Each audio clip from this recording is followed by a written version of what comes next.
Hello student, welcome back. आज हम क्षितिज भाग 2 के 12वें चैप्टर लखनवी अंदाज को पढ़ेंगे। लखनवी अंदाज को पढ़ने से पहले हम यह जान लें कि यह है क्या। इसके लेखक हैं यशपाल जी। यशपाल जी ने यह एक व्यंग्य लिखा है जिसमें उन्होंने सामंतवादी व्यवस्था को दिखाया है कि जो सामंती लोग हैं, यानी जो हम बड़े लोग हैं, जो हम पर शासन करते हैं, उनका शासन तो चला गया, लेकिन उनकी जो अकड़ है, जो दिखावा है, वो नहीं गया है। और लेखक ने इसमें यह भी बताया है कि किसी भी कहानी को लिखने के लिए जो पात्र व कहानी का होना ज़रूरी है, लेकिन इस कहानी को पढ़ने के बाद हमको ऐसा लगेगा कि किसी भी कहानी को लिखने के लिए पात्र और कहानी का होना कोई ज़रूरी नहीं है। यह तो एक घटना थी जो घट गई, उन्हीं को यशपाल जी ने बड़े ही रोमांचक ढंग से यहाँ पर व्यंग्यात्मक ढंग से व्यक्त किया है। अब हम यशपाल जी का जीवन परिचय देखते हैं। पहले यशपाल जी का जन्म 1903 में पंजाब के फिरोजपुर छावनी में हुआ। प्रारंभिक शिक्षा कांगड़ा में ग्रहण करने के बाद लाहौर के नेशनल कॉलेज से उन्होंने बीए किया। वहाँ उनका परिचय भगत सिंह और सुखदेव से हुआ। भगत सिंह और सुखदेव ये थे हमारे स्वतंत्रता सेनानी। तो जब ये बीए कॉलेज में जाते हैं तो इनका उनसे परिचय हो जाता है। स्वाधीनता संग्राम की क्रांतिकारी धारा से जुड़ाव के कारण वे जेल भी गए। उनकी मृत्यु सन 1976 में हुई। अब यशपाल जी की रचनाएं। यशपाल की रचनाओं में आम आदमी के सरोकारों की उपस्थिति है। वे यथार्थवादी शैली के विशिष्ट रचनाकार हैं। सामाजिक विषमता, राजनीतिक पाखंड और रूढ़ियों के खिलाफ उनकी रचनाएं मुखर हैं। उनके कहानी संग्रह में ज्ञानदान, तर्क का तूफान, पिजड़ों की उड़ान, वाह दुलिया, फूलों का कुर्ता उल्लेखनीय हैं। उनका झूठा सच उपन्यास भारत विभाजन की त्रासदी का मार्मिक दस्तावेज है। यानी झूठा सच इनका क्या है, उपन्यास है, जिसमें उन्होंने जब भारत का विभाजन होता है उसका वर्णन किया है। अमिता, दिव्या, पार्टी कामरेड, दादा कामरेड, मेरी तेरी, उसकी बात उनके अन्य प्रमुख उपन्यास हैं। भाषा की स्वाभाविकता और सजीवता उनकी रचनागत विशेषताएं हैं। यूं तो यशपाल ने लखनवी अंदाज व्यंग्य यह साबित करने के लिए लिखा है कि बिना कथ्य के कहानी नहीं लिखी जा सकती, परंतु एक स्वतंत्र रचना के रूप में इस रचना को पढ़ा जा सकता है। यशपाल उस पतनशील सामंती वर्ग पर कटाक्ष करते हैं जो वास्तविकता से बेखबर एक बनावटी जीवन शैली का आदी है। कहना न होगा कि आज के समय में भी ऐसी परजीवी संस्कृति को देखा जा सकता है। इसी पर जो यशपाल जी हैं उन्होंने ये व्यंग्य प्रस्तुत किया है। लखनवी अंदाज। मुसफसिल की पैसेंजर, यानी इनका जो चैप्टर है, जो व्यंग्य है, वो शुरू होता है एक रेल यात्रा से, जिसमें लेखक क्या करता है, अपनी यात्रा शुरू करता है। मुसफिर की पैसेंजर ट्रेन चल पड़ने की उतावली में फुंकार रही थी। आराम से सेकंड क्लास में जाने के लिए दाम अधिक लगते हैं। दूर तो जाना नहीं था। भीड़ से बचकर एकांत में नई कहानी के संबंध में सोच सकने और खिड़की से प्राकृतिक दृश्य देख सकने के लिए टिकट सेकंड क्लास का ही ले लिया। यानी जो लेखक हैं वो उन्होंने क्या है कि सेकंड क्लास का क्या लिया था, रेल टिकट लिया था। और वह क्यों लिया था, क्योंकि जिसमें वह एकांत में अपना बैठ के कोई कहानी के बारे में सोच सकें और खिड़की से प्राकृतिक दृश्य देखकर अपनी कहानी सोच करके लिख सकें। गाड़ी, अब उनकी गाड़ी क्या है, छूट यानी चलती है। सेकंड क्लास के एक छोटे डिब्बे को खाली समझकर जरा दौड़कर उसमें चढ़ गए। यानी लेखक जी सेकंड क्लास के एक डिब्बे में उन्होंने सोचा था कि ये डिब्बा खाली होगा, तो वह दौड़कर चढ़ गए। अनुमान के प्रतिकूल डिब्बा निर्जन नहीं था। यानी जैसा वे सोच रहे थे वैसा डिब्बा खाली नहीं था। एक वर्थ पर लखनऊ के नवाबी नस्ल के एक सफ़ेद पोश सज्जन बहुत सुविधा से पालथी मारे बैठे थे। सामने दो ताजे चिकने खीरे तौलिए पर रखे थे। यानी जिस डिब्बे में लेखक घुसे थे उसमें एक नवाबी यानी सामंती, नवाबी यानी बड़े लोग जो सफ़ेद पोश के एकदम से बन ठन के उसमें पालथी मारे बैठे हुए थे। और उनके सामने क्या रखे हुए थे? तौलिए पर खीरे।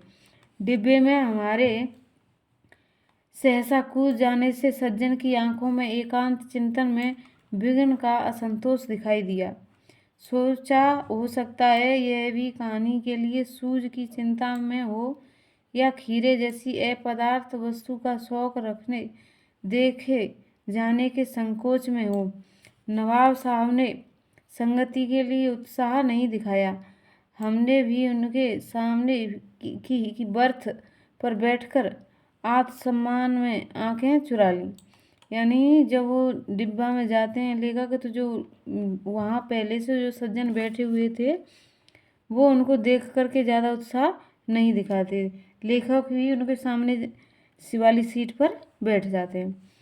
ठाली बैठे कल्पना करते रहने की पुरानी आदत है। नवाब साहब की असुविधा और संकोच के कारण का अनुमान करने लगे। संभव है नवाब साहब ने बिल्कुल अकेले यात्रा कर सकने के अनुमान में किफ़ायत के विचार से सेकंड क्लास का टिकट खरीद लिया हो और अब गवारा न हो कि शहर का कोई सफ़ेद पोश उन्हें मंझले दर्जे में सफ़र करता देखे।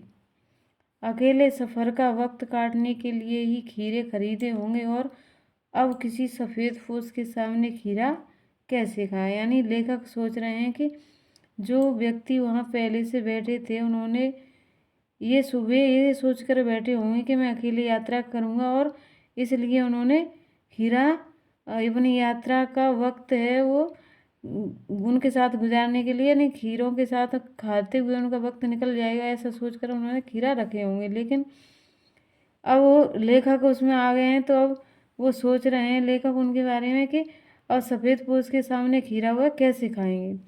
हम कनखियों से नवाब साहब की ओर देख रहे थे। यानी जो लेखक हैं वो तिरछी निगाहें करके नवाब साहब की ओर देख रहे हैं। नवाब साहब कुछ देर गाड़ी की खिड़की से बाहर देखकर स्थिति पर गौर करते रहे। ओह, नवाब साहब ने सहसा हमें संबोधन किया। आदाब अर्श जनाब, खीरे का शौक फरमाएंगे।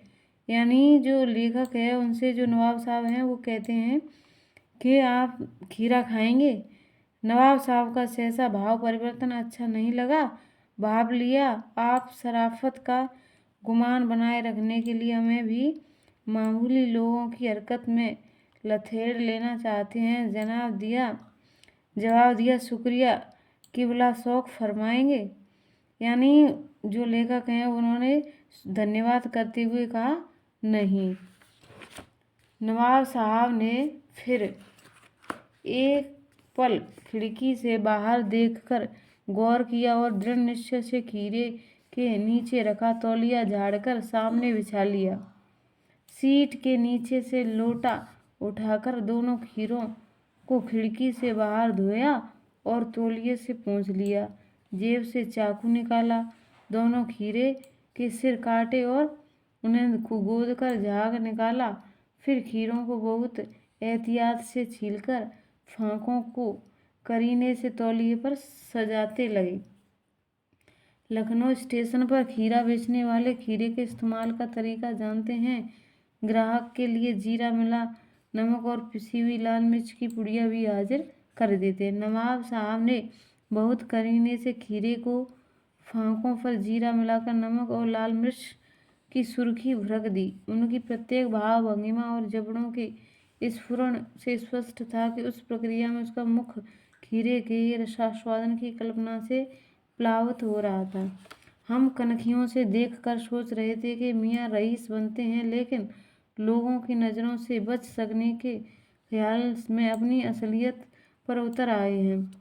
नवाब साहब ने फिर एक बार हमारी ओर देख लिया।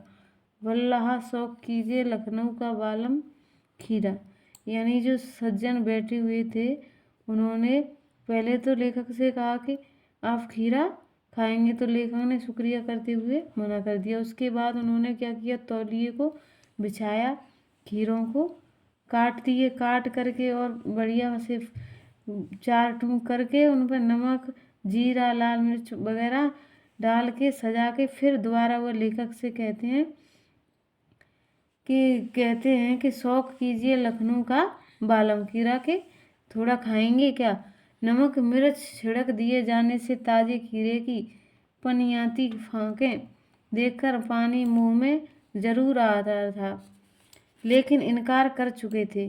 यानी पानी खाने का मन तो था, लेकिन वह इनकार कर चुके थे। आत्मसम्मान निभाना ही उचित समझा, उत्तर दिया, शुक्रिया, इस वक्त तलब महसूस नहीं हो रही, मेदा भी जरा कमज़ोर है, केवला शौक फरमाएं।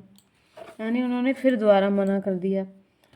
नवाब साहब ने सैतृण आंखों से नमक मिर्च के संयोग से चमकती खीरे की फांकों की ओर देखा। खिड़की के बाहर देखकर दीर्घ निश्वास लिया, खीरे की एक फांक उठाकर होठों तक ले गए, फांक को सूंघा, स्वाद के आनंद में पलकें मूंद लीं।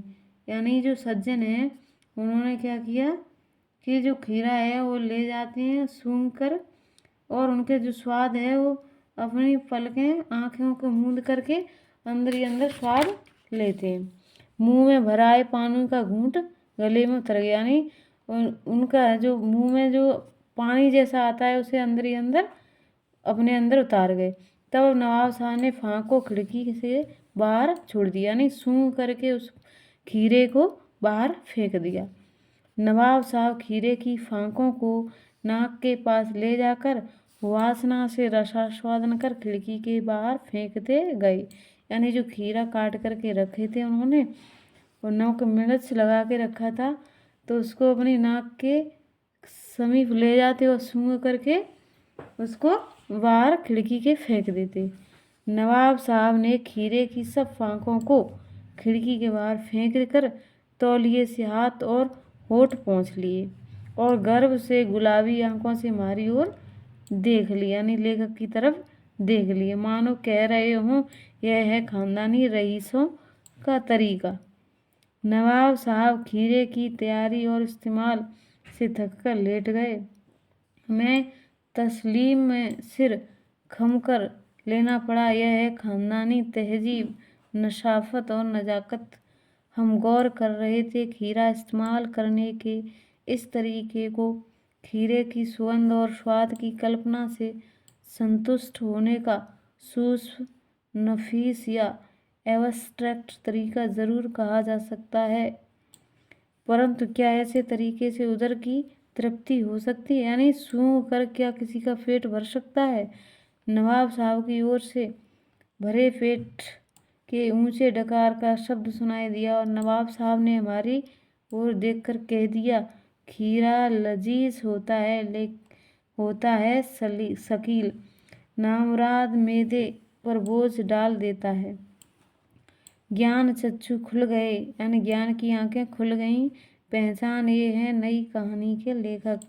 खीरे की सुगंध और स्वाद की कल्पना से पेट भर जाने का डकार आ सकता है। यानी लेखक कहते हैं कि खीरे की सुगंध मात्र से पेट भर सकता है, तो बिना विचार, घटना और पात्र के लेखक की इच्छा मात्र से नई कहानी क्यों नहीं बन सकती। यानी लेखक कहते हैं कि खीरे के स्वाद सूंघने मात्र से पेट भर सकता है, तो क्या बिना घटना व पात्रों के कहानी नहीं रची जा सकती। यही यहाँ पर इस पाठ के अंतर्गत लेखक ने हमें 2 चीज़ों की ओर संकेत किया है। एक तो जो नवाबी खानदान है, जो सामंतशाही लोग हैं, वो अपने दिखावटी के चक्कर में किस हद तक क्या कर सकते हैं, और दूसरा यह है कि कोई भी कहानी लिखने के लिए हमें पात्र व घटना का होना कोई ज़रूरी नहीं है। इसी के साथ जय हिंद, जय भारत।